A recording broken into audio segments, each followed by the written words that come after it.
Hi, Hi, Zibby. Wait, let me get this going. There we go. how are you? I'm great. How are you? Good. You, by the way, can I just read something that you posted on Instagram? Can I Yeah. read it? Okay. Yes. This is so pretty. You wrote, quarantine is like being on the river with a broken leg. All you can do is take it one rapid, one day at a time. And you explained how the pictures are from when you were on the Salmon River in Idaho. In 2016, you had flipped your raft over, gotten hurt. You had 95 miles left, blah, blah, blah. And you said, all I could do was take it one rapid at a time. That trip was hell in so many ways, but it also taught me that there's strange comfort in being exactly where you are in this moment, even when it's painful or frightening and you can't see your way out. There's nowhere to go but right here. I think in a lot of ways, without knowing it at the time, this was the beginning of my Zen practice. The pandemic is shaping up to be a pretty good refresher course. Lots of opportunity to practice writing out the unknown every day. Yes. I loved Yes. that. That was so great. Thank you. It was really true. When I was on the river and I had a broken leg, and it was like you had to just be right where you were because to project yourself into the future, into the unknown, was too frightening. And so it was this practice in like radical presence of I'm here now and I'm okay. And it really stuck with me. And so the other day I was like, wait, this sensation is familiar. Like what does this remind me of? And I thought about being on that, gorgeous wilderness river, but, in a very compromised and scary situation. And it's a lot like life right now. Like there's so much to be grateful for, and our children are home and we're close and we've slowed way down, which is, I'd been having this feeling of wanting to slow things down. Um, and so all of that is true, right? Both and, right? We're so happy to have the kids and we're safe and we're here, and life is simpler and we're sort of more in touch with our priorities. But there's a lot of fear and unknowns and a lot of suffering right now for many, many people. So it's really holding both sides at once. You run like 100-mile races and you're outside all the time. You're like, have you seen the new movie Call of the Wild yet? It's this like, No, it's with no. Harrison Ford and it's about this dog. I watched it with all the kids, and it was great. But it's about like a dog who's inside, but then it really is. He belongs out there with the wolves and blah blah. And I feel like that about you. Like you're like a person who belongs. You're like an outside person. You're like Yeah, anyway to have to yeah. be inside and to not run, and that's like your whole thing and how you got through so much in your book and the death of your father and all the rest and your own anxiety is through that. So what are you doing aside from I practicing am running. mindfulness? You I still are. am running. I'm Okay. running. Yeah, I'm running every day. I'm fortunate. I live in Santa Fe, New Mexico, and our trails are not really crowded. And although they are more so than they were, so I just am choosing quieter trails and having to go early before people are out on the trail. I'm really mindful of needing to be outside and in motion myself, and how I manage my anxiety is to be a physical person and to be in nature. It's really to be in nature and to be reminded that there are larger forces at work and we're part of something bigger. We're connected to this natural world that's bigger than any of our individual suffering.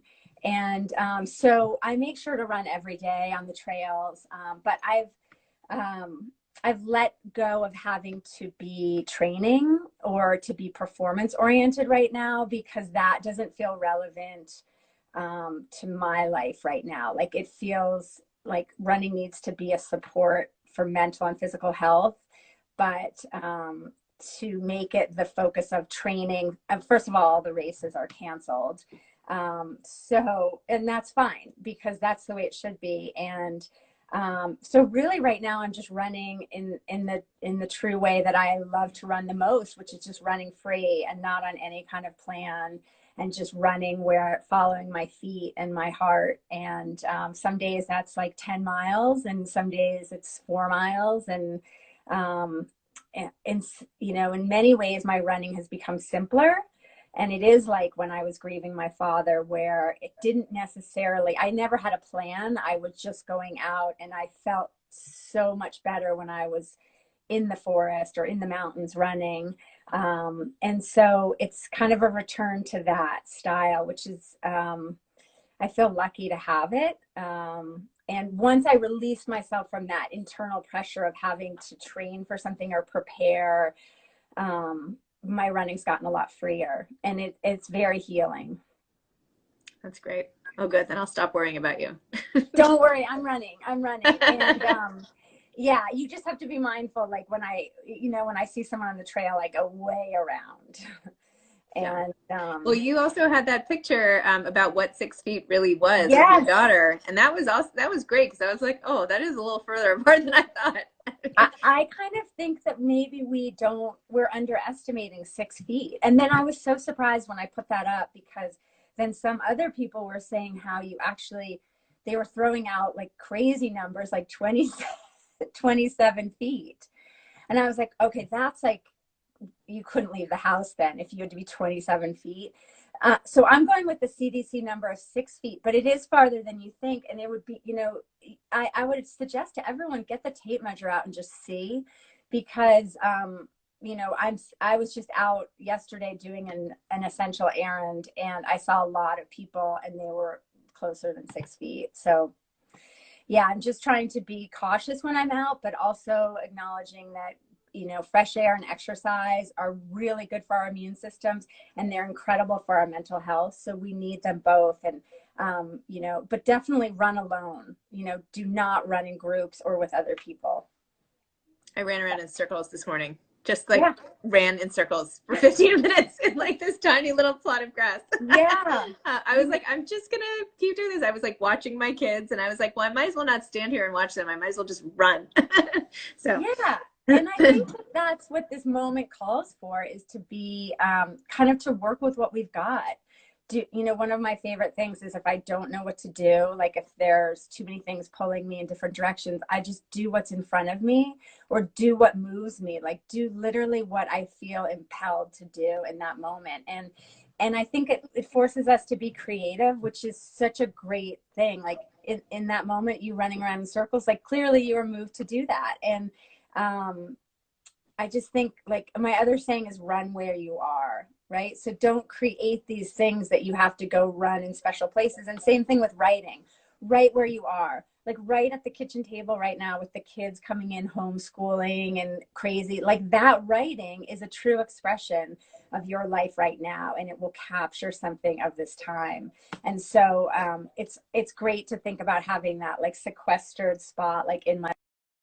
That was really fun. I hope that was helpful to people watching, or we didn't really even get to talk about the well, book. Or I know. I'm sorry. I did reference it. Almost yeah. Home. It's so good. I will combine these together. And thank you for coming on. I loved your advice. Right where you are, run where you are. I thought that was awesome, and that will certainly help me. So I know it will help other people. Thanks, Zibby. All right. Sorry Okay, again, bye. Katie. Okay. Bye.